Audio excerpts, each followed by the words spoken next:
Sixers fans, how we feeling out there?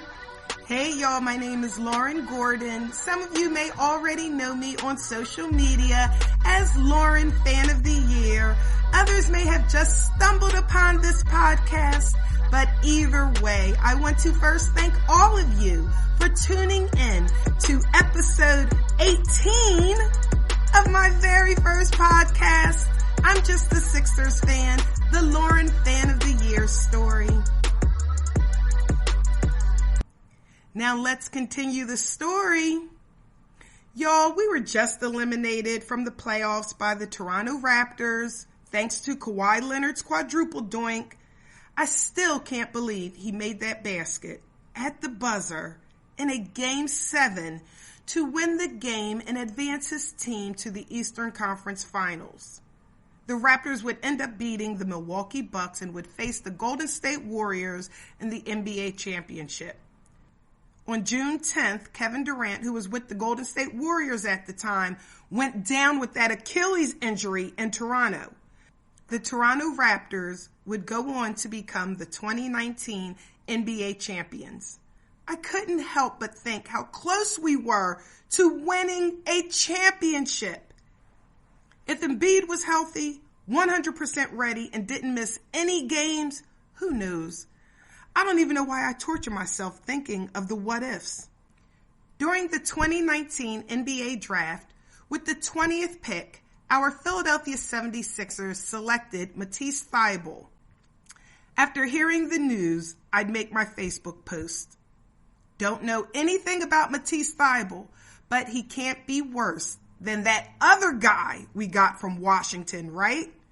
Referring to Markelle Fultz. But then I added, welcome to the Sixers family. Cam Reddish went to the Atlanta Hawks. Now here's a fun fact. I went to school with Cam Reddish's mom and his aunt because they're twins. We rode the same school bus. I don't think I've seen the twins since high school. And even though I am a Sixers fan, I was happy for Cam and Xanthia. He's a local kid from a good family, and he beat the odds and was now among the elite few to play in the NBA. At the end of June 30th to be exact, I made a post on Facebook. NBA free agency officially starts at 6 p.m. tonight. My only priority is re-signing Jimmy Butler. Bringing back Toby and Redick would be nice too. Hashtag run it back. At this time, I was waiting for a Woj bomb to break the free agency news. I mentioned before I closely followed Adrian Wojnarowski on Twitter because he was always the first to drop the NBA trade moves. I was anxious because I wasn't sure what moves Elton Brand would make, if any, to improve the roster. And I was praying that he kept our starters so that we could run it back with Joel Embiid, Ben Simmons, Jimmy Butler, JJ Redick, and Tobias Harris. I was getting nervous because word on the street was that Jimmy wasn't staying in Philly.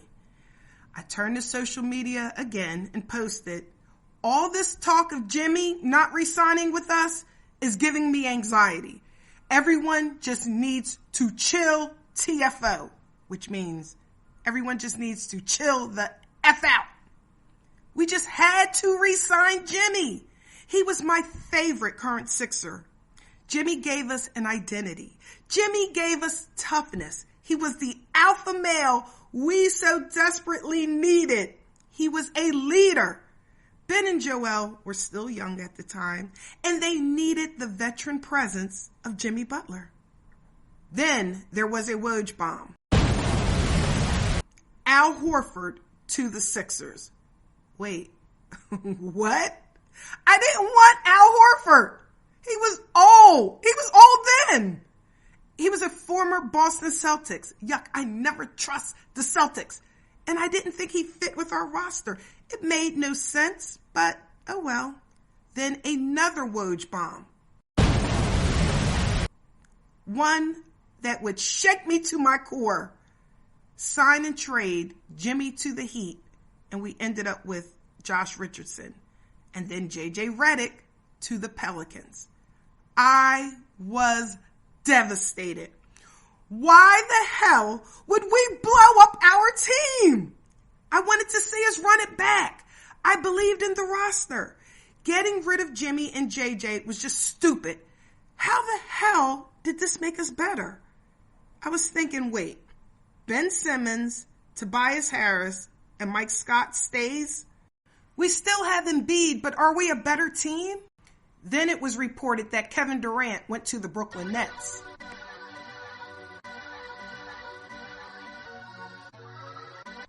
In July, we signed Kyle O'Quinn, James Ennis, Raul Neto, and Trey Burke. We also brought back Furkan Korkmaz and signed him to a 2-year deal. As free agents, Boban Marjanovic signed with the Dallas Mavericks and TJ McConnell signed with the Indiana Pacers. I just had to see how it all played out. I had to trust the process. This is what I bought into. I thought the team we had would give us the best shot to win the championship. And now the roster looked completely different. None of this made sense. I was confused. And I was sad that Jimmy was gone and he was now with the Miami Heat. What an offseason. In August, my family went to DR, Dominican Republic, for my niece's 21st birthday. It was a big family trip. It was my niece, my mom, my dad, my Aunt Bess, my 2 sisters, 3 of my 4 kids, and me. My oldest daughter, Kirby, had to stay behind because she was studying for her law bar exam. That vacation was right on time because it took my mind off my Sixers. One morning while walking on the beach, I saw a guy wearing a Sixers shirt. I couldn't believe it. I walked up to him and I asked him if he knew Al Horford because I knew that Al was from DR. The guy was a Sixers fan and we began talking about the recent Al Horford signing. He was impressed with what I knew about the Sixers and especially knowing that Al Horford was from DR. Y'all, I could talk Sixers all day, every day. It comes very easy for me.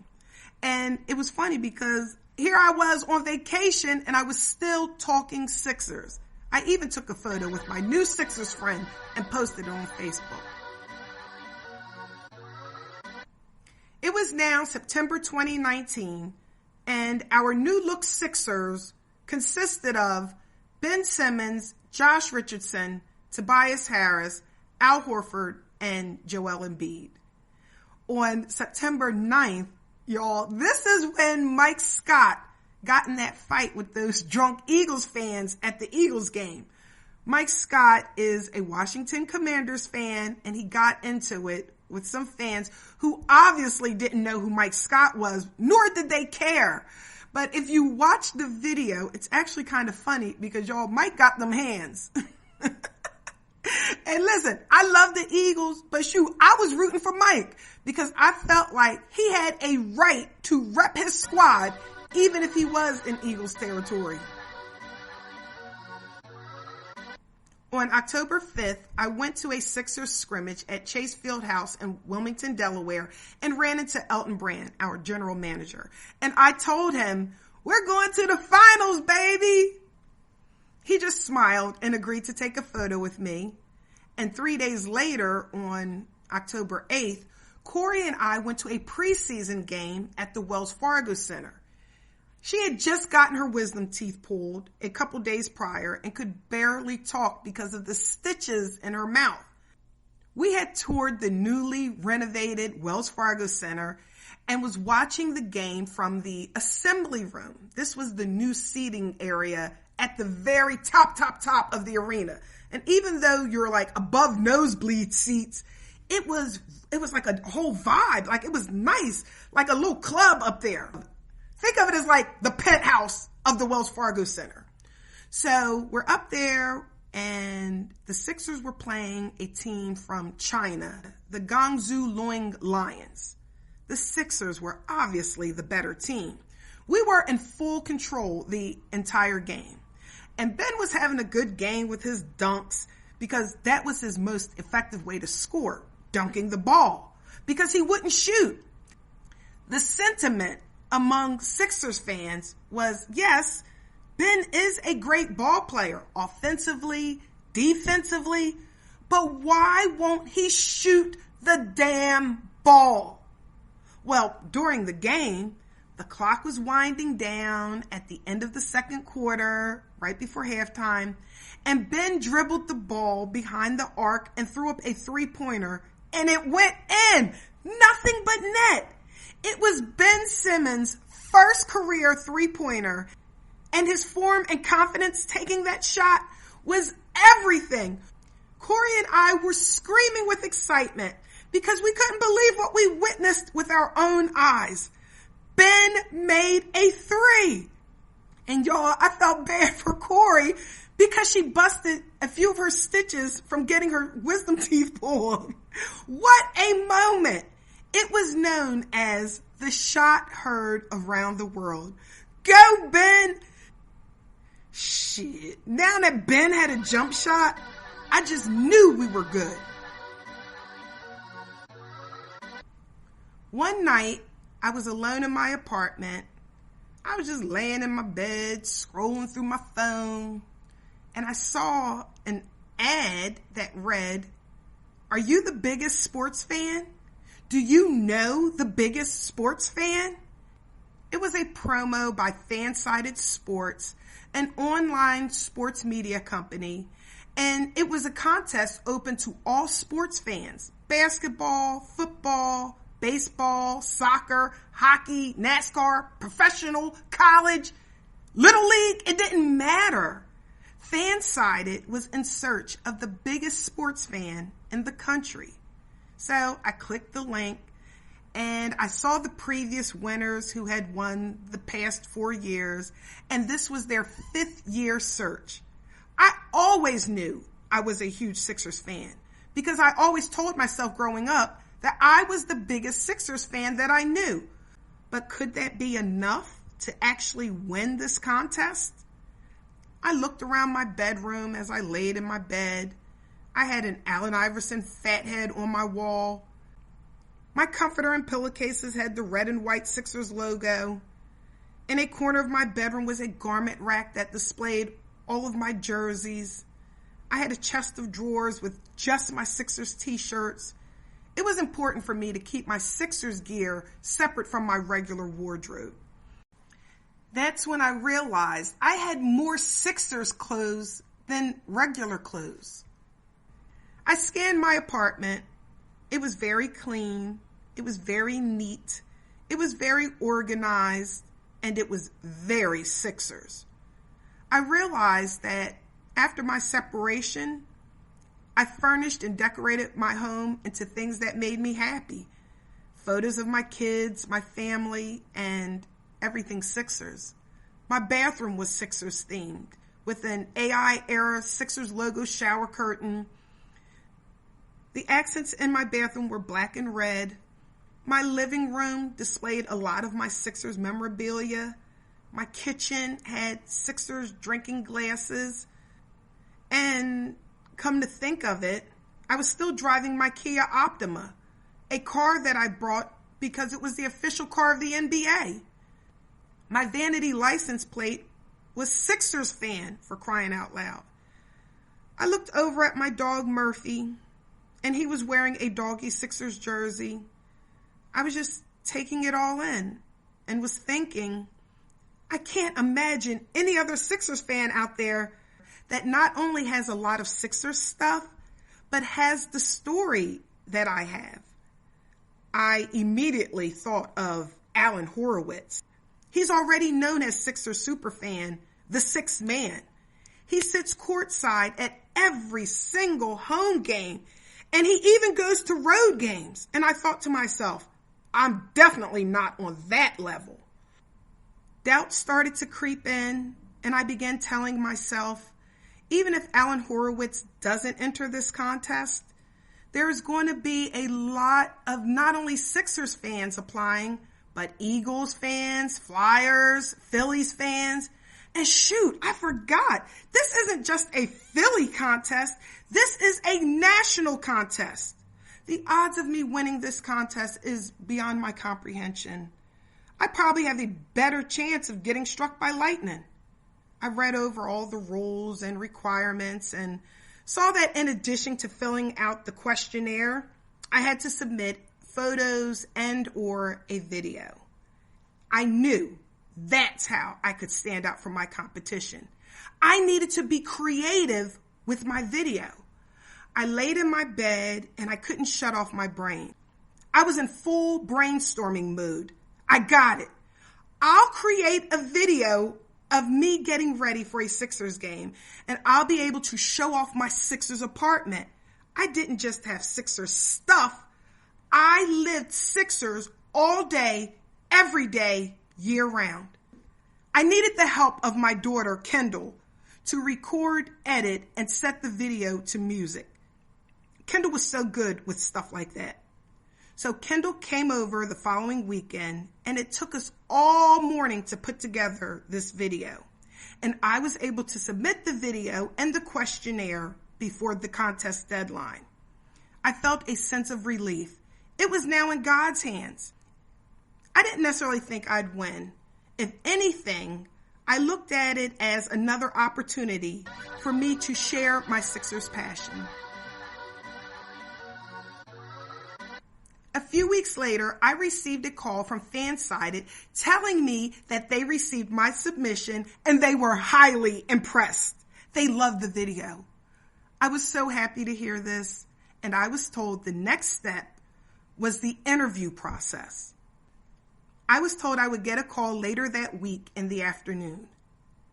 I remember being nervous at work. I hadn't said anything to my coworkers at this point because I didn't want to jinx the process. The day of my interview, I believe the time was scheduled around 2 p.m. I sat in my car about 10 minutes prior, and I was just visualizing the interview going well. I was very calm. I couldn't prepare because I didn't know what questions they would be asking. I knew I just had to be me and answer the questions. Then the Fansided interviewer called, and after the formalities, began asking me questions pertaining to my Sixers. It was a combination of player knowledge, team history, a little bit about my story, about my memorabilia, and I knew I was doing well in the interview because I could hear the growing excitement in his voice. He would say things like, "Oh my goodness, Lauren, that's great.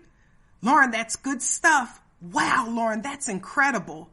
And I knew at that moment it was a transference of feeling. He could definitely sense my passion for my Philadelphia 76ers, and that's what I wanted to convey in the interview process. One thing that I knew about me was I could talk Sixers and my love for my Sixers with confidence. He thanked me at the end of the interview and asked me to send more photos, which I was happy to because y'all know I have lots of photos. The hardest part was deciding which photos to send. Later that week, I received a call from Fansided. I was told that I was a top 5 finalist against a Houston Astros fan, Minnesota Vikings fan, Kansas City Chiefs fan, and a Dallas Cowboys fan. Oh my God! Y'all, for me to make it this far was incredible. I felt like I was already a winner because if nothing else, I was repping Philly, the Sixers, and the top 5 in a nationwide all-sport contest. I was told the names of the 5 finalists and our stories would be posted on the Fansided page, and it was up to a public vote as to who would be crowned the winner. I remember jumping up and down and being so excited and immediately went to Facebook. I made a post telling everyone that I was a top 5 finalist for the Fansided Fan of the Year contest, and I needed everyone's vote and for them to also tell their family and friends to do the same. Y'all, at this time, I only had like 500 Facebook friends. I didn't have Instagram. I didn't have Twitter, but I needed to get the word out. I began just telling everyone I knew, family, friends, coworkers, neighbors, strangers. My friend Jamie Lynch, the bro on 97.5 The Fanatic, posted on the morning show social media pages telling everyone to vote for me and also included the voting link. I began seeing people posting about voting for me all over social media. Amy Fadul from NBC Sports Philadelphia. There was people I knew, complete strangers, and there were people who at the end of the day just wanted me to beat the Cowboys fan. And I remember looking up my competition and I saw that the Cowboys fan, he had a huge social media presence with thousands and thousands of followers. I realized he had the most exposure, therefore would likely be my biggest competition. Well, y'all, one day, my Sixers rep, Alex, called to check on me, like she always did, and I shared my good news and told her that I was a top 5 finalist and filled her in on all the details about the contest. I could tell that she was genuinely happy and excited for me. Y'all, the following evening was a home game, and Alex had a surprise for me. She asked me to meet her in the concourse, and when I did, she handed me a gift bag filled with Sixers goodies. Y'all, I'm talking merchandise, player autographs, all the good stuff, right? I was beside myself. I couldn't believe I had more stuff to add to my growing Sixers collection. And then, as happy and excited as I was with that, she told me there was more. I was led courtside, where I was interviewed by 97.5 The Fanatic radio play call announcer Tom McGinnis. Y'all, Tom McGinnis is legendary. Whenever I'm not at the game, I'm listening to Tom McGinnis on the radio. He has great energy and his play calling is spectacular because it's so close to real time and it's so detailed. I can visualize as if I'm actually at the game. It was an honor to be interviewed by Tom McGinnis. And then during the interview, he encouraged all the listeners to vote for me in the contest. What a gift!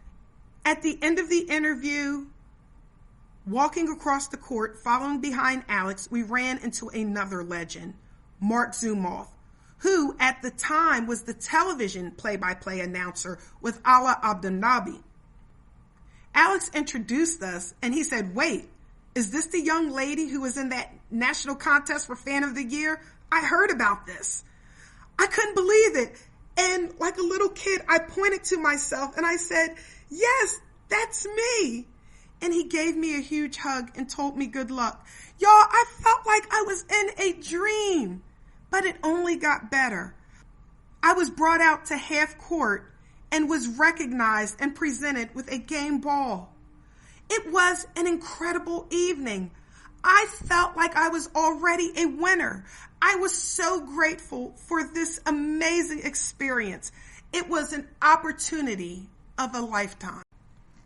To meet and be interviewed by Tom McGinnis, to meet Mark Zumoff, to be brought out to half court to be recognized. Not to mention, I came home with a gift bag full of Sixers stuff. And at the time, I thought this was the ultimate fan experience. The voting deadline was midnight, Wednesday, November 12th. That evening during a home game, Alex and the Sixers organization would give me a final push to give me the best chance to win by playing my contest entry video on the Jumbotron with the message, "Vote now. Lauren Gordon, fan-sided Fan of the Year." Y'all, I was overwhelmed. What a special moment. During a live NBA game, the fans were asked to pull out their phones and vote for me. Y'all, this was so overwhelming for me. I am forever grateful to Alex and the Sixers organization. That evening, I posted on Facebook, how many people can honestly say they are living their wildest dream? I am beside myself with giddy and can't believe I am having this amazing journey through life. I am thoughtful and present in every moment to take it all in. Most importantly, I stay incredibly humbled and appreciative of it all. I said my prayers that night, grateful to just make it this far. The next day at work, I was constantly checking my phone and email for any updates. Nothing. It wasn't until I got home after work and right before I was to walk my dog Murphy, I checked my email and saw the subject line, Fan-Sided 2019 Fan of the Year contest. My heart and my stomach sunk. I was so nervous to read this email. I took a deep breath, opened the email, and I began reading. Hi, Lauren. I am really excited to be sharing that our editorial team has selected you as the 2019 Fan-Sided Fan of the Year. Your initial entry video was fantastic, and the story of your lifelong devotion to the team really captured the heart of our editorial staff. A great example of the kind of fans we hope to honor and recognize with this context and the work we do every day. An announcement post will go up soon on our website, and I wanted to see if you had a Twitter account you'd like our social team to tag when they share the announcement. I have also copied Michael Dunlap, our Vice President of Corporate Communications and Business Development, on this email. He will coordinate with you on the delivery of the prizes. He also will be communicating with the 76ers PR staff with this award since we thought they might like to hear about this as well. Again, thank you so much for your entry and for sharing your relationship with the 76ers. We are all thrilled for you and grateful for the opportunity to help share your story with the world. If you have any questions or need anything else, please let me know. Ian Levy, Creative Editorial Director, Fan-Sided. Y'all, I began to cry happy tears as I repeatedly thanked God. Thank you, God. Thank you, God. Thank you, God. My body was filled with so much joy, so much happiness, so much gratitude. And while being a Sixers fan had given me so many happy feelings through my entire life, there was nothing like this feeling. I literally felt like my heart was going to explode. I think it was also the validation, the acknowledgement of something that I believed about myself from a very early age, which was I was the biggest Sixers fan. And I think the reality set in that I was being recognized as not just the biggest Sixers fan, I was being recognized as the biggest sports fan in the entire country in a nationwide contest. I was Lauren, Fan of the Year, and I could not wait to share my great news with all of you.